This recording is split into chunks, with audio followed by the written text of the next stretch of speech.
Asnjë shans. Se qeverisin e ka stabili, ka pas 1%. Asnjë shans.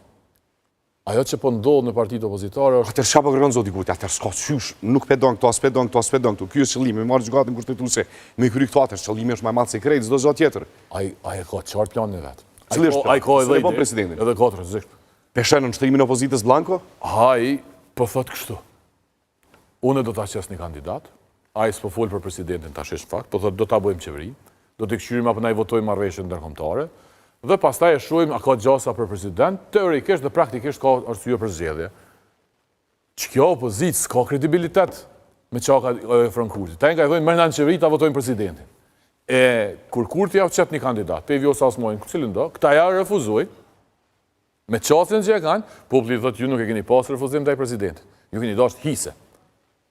Ta e kanë betejën e humbur që e kanë shtruar argumente. E kanë humbur betejën opozita që është në start tashmë ofertën për. Kjo është e qartë, këta janë tu lyp merrem qeveri.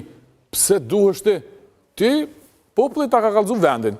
A pa thon Lumir Abdigjiku që do të mësohemi majt fjalët? A pa thon Bre Hamza që i pari do të më bëllë nas kem. Çfarë po lypni tash? Pushteta? Nuk ju jep pushtetaj. Dhe pse s'ju jep, që unë tregoj. Në partitë e mëdha opozitare bëhet dy kampe. Një kamp i cili po mendon që duhet mu distancu sa ma shumë nga krejt ata që janë për bashkim të opozitës, e sa ma shumë u kohën vetë dhe ta filum pak me vetëvendosje. Për shembull në LDK këtë kamp e prin Lumir Abdigjiku. Sulmi ndaj figurës... Sa është ka Lumiri? Se pa dashur Lumiri kishte një koalicionerën e parë pas letrës. Po ka po qenë naev, ai ka menuar që mund të më fitu më shumë, ka logjika kontabilitetit, ai s'ka menuar politikisht. Ai ka thonë ç'tash i bën ata 18 herën tjetër. Ti as e ke dëgjuar çka ka thonë Lumiri? Mas zgjedhjeve lokale shkoi në intervistë njëri në studio televiziv dhe tha, ju kom thonë kandidatëve, mos u shqetësoni kandidatëve për kryetar komuna. Unë e kam marrë LDK-n me 13% dhe kam synimin e qumë 50%. Shihti. Thuti që qenë ka veç me i bo planin ti dhe kjo ndodhë. Pa ide. Ai ka keq kalkulu, PDK-ja ka keq kalkulu. PDK-ja arsyeja pse se ka sulmu LDK-n atëherë pi sulmon tash, ose se ka thonë LDK-ja bjen unë rritna dhe kryet puna. Ajo çka unë po të them është mëse e vërtet. Lumiri po synon me shëndru partinë e vetë në satelit arshëm, kur do që ka nevoj Albin Kurti.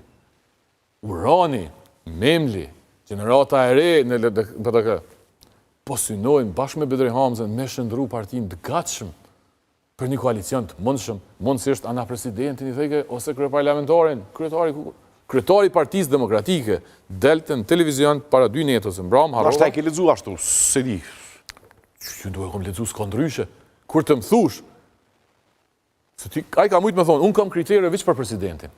Dhe i qatë kriteri numër 1, numër 2, numër 3, numër 4, që është çfarë presidenti është i pranueshëm. Edhe 4 minuta kemi. Mu se më intereson asnjë president kur krijohet qeveria. Çka ndodh nëse zoti Kurti e merr presidencën edhe ka lënë çështjen e gjykatës kushtetuese. Çka mundna me fol për shtetin demokracisë, rrezikun, akmarrës politike? Qyre, opozita e ka ndorë mos më jep. Varet ekskluzivisht nga opozita. Çfarë do shpjegimi që e dëgjoni është i parëndësishëm. A duhet me çu zgjedhje? A është e friksuar opozita për shkak të mundësisë rezultatit ose? A mo pyetja ime shtrohet ndryshe, pe kuptoj që janë shfrytzuar. Po çka të vyn opozita ose deputeti që ja bën presidentit votat? Çfarë opozite jeti? Një opozitë që e votat në tavolinë Kurtit për me kap kryeprokurorin dhe gjykatën kushtetuese, çfarë po të vynë ajo opozitë? Ajo është më mirë mos më ekzistu. Në rast se shkojnë në zgjedhje prapë jashtëzakonshme prill për çështjen e presidentit, keni më marr pjesë? 100%. 100%. Po. Punë kryme 100%. Arsyeja pse s'kem garuar, kom fol vazhdimsi. Po, kena fol. Nuk ka pas hapësirë për shpjegimin tonë se njerëzit kanë menuar që let po kryet kjo. Kryet kjo punë edhe këta. Tash njerëzit e dinë këtë punë. A na votojnë neve? Unë jam i bindur që po ndoshta edhe jo.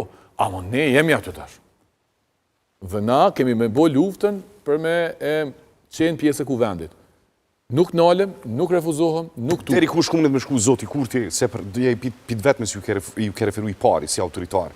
Në rast se merr presidencën, qeverinë, kryeparlamentarin, gjykatën kushtetuese, kryeprokurorin. Çka ndodh? A keni dëgjuar një herë për shembull? Çka ndodh? Si dikur sjeni, si kena po 2 minuta ta. A keni dëgjuar një herë Kurtin të fol për kryetarin e Këshillit Gjyqësor të Kosovës? Gati se heq, se nuk i ka interesu. Kryeprokurori për medalë çka i ndodh.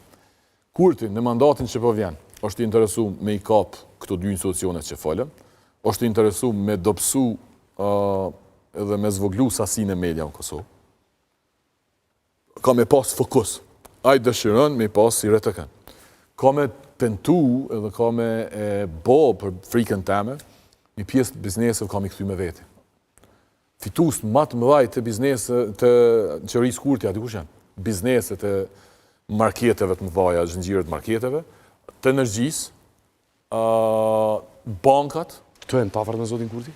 Jo, vish po nuk i kanë uceq. Nuk i kanë uceq. Të gjë që o quë e ka shajt devollin ose dikan për me stigmatizu, po për ndryshe, me taksa si ka prekeq, si gazetari, si ti, si unë, si bukpjek, si 10%, si banka. E i fiton 180 milion euro fitim. Dardi, Edhe të ka shkonveni me një person, një autoritet, se zhjot ideja thojnë, kuj ka me luftu ajnin. Tash po flasëm dhe grupit interesit, pimbrojnë ministra, ti mbrojt edhe ndavos, ministrën me akt akuz, me fakte, me argumente për kështë përdimtare, me prapë mbrojtje. Aty është këshyrë një për vendet Erdogani, ju kanë zonë